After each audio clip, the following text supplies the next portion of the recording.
Siliman Geeko，Hello， 大家好，我是安东万。今天呢，我们继续来那个 Musos 大叔教我们投。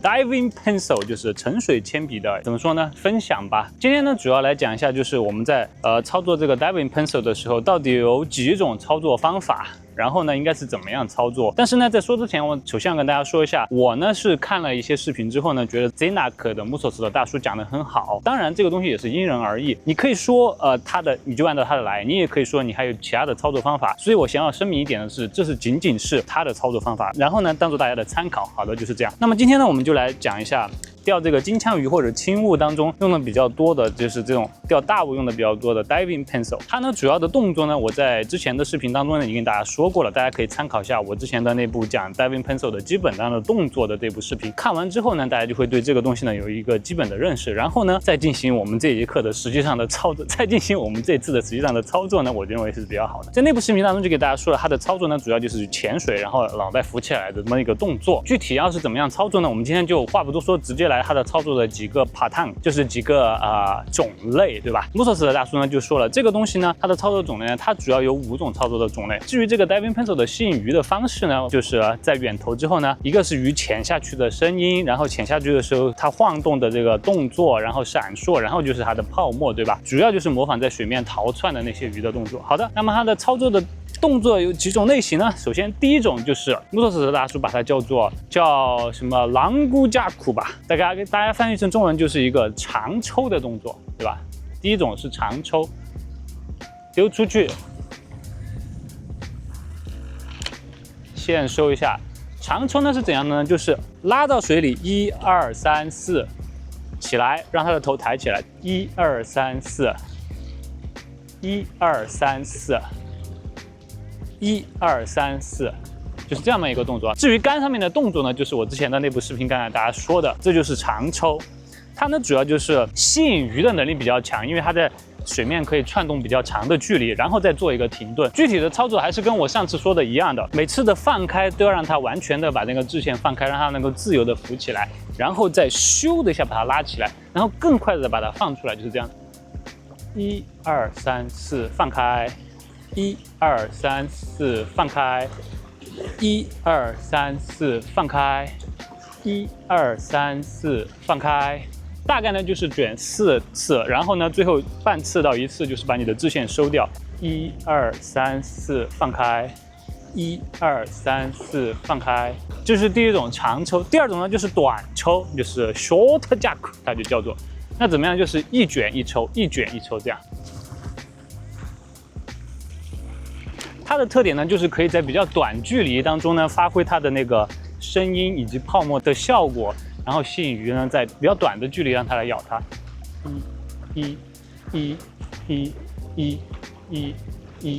就你每一次呢，还是要做到让它潜下去，完整的潜下去，再浮起来，潜下去再浮起来这样。只不过呢，你每次只是一卷，让它的距离呢就短一点。再来一遍啊。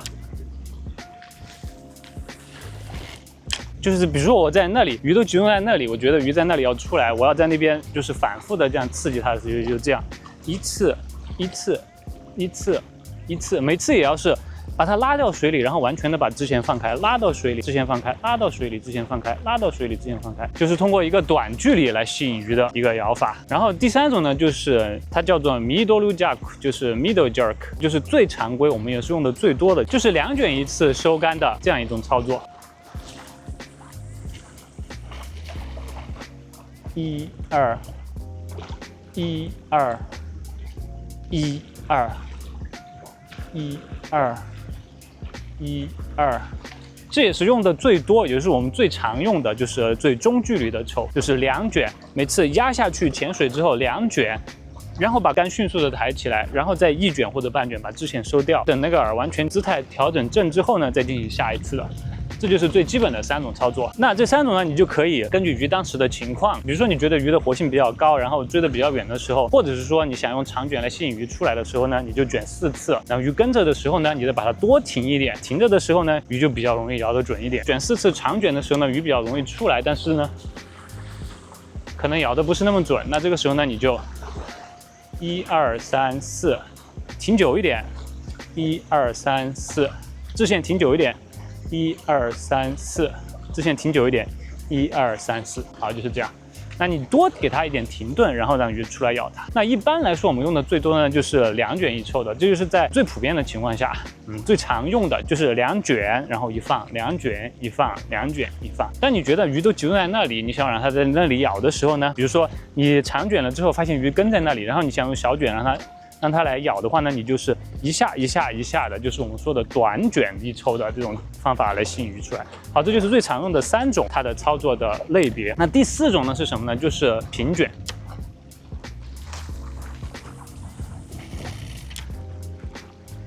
这种平卷呢，就是把竿抬起来，然后让它在水面画一条线，画成一个三角形的线，然后饵呢在那个线的最前端，它就会在一个水面上产生一个三角形的波，然后鱼呢就会看到那个波纹，然后来咬那个三角形的最前面。我们经常看到有些鱼在水里面逃窜的时候呢，应该可以看到这样的情况。就主要来说呢，不是饵，就是它在水面拉出来的一条长长的一个三角形的波，来吸引鱼从下面砰来咬那个三角形的尖端，对吧？竿头抬起来。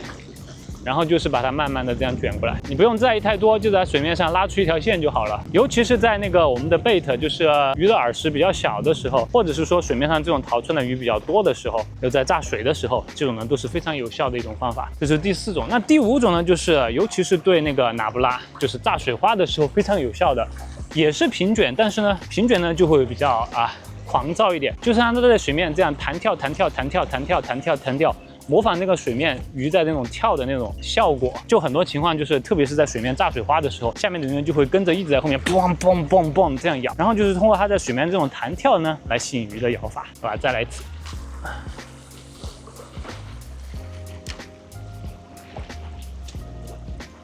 好，就是这样。当当当当当当当当当当，做的快速一点，然后在水面就弹跳起来。弹跳起来之后呢，就可以吸引那些在后面追的鱼，活性比较高的时候来咬它。快速的在水面收起来。特别是当水面有那种很多鱼在炸水的时候，这种方法呢是特别的有效，它就会吸引很多鱼在后面跟着咬。那这次呢主要是说了操作的时候的分类，那其他的至于你操作的时候应该怎么样把它放开制线，怎么样让它的潜水更完整，不会发生 miss diving 呢？就看我的另一部视频就知道了。好的，这就是我们今天说的 diving pencil 的5种的操作的办法。当然具体你操作的时候呢，你不仅仅可以只使用这5种，你还可以把它混合起来，比如说长的配合短的，短的配合长的，短的配合中的，等等等等，平卷配合短的，这一切呢就是看你自己的想象力了。好的，这就是我们这次的快速的分享5种操作 diving pencil 的方法。那我们下次再见，拜拜。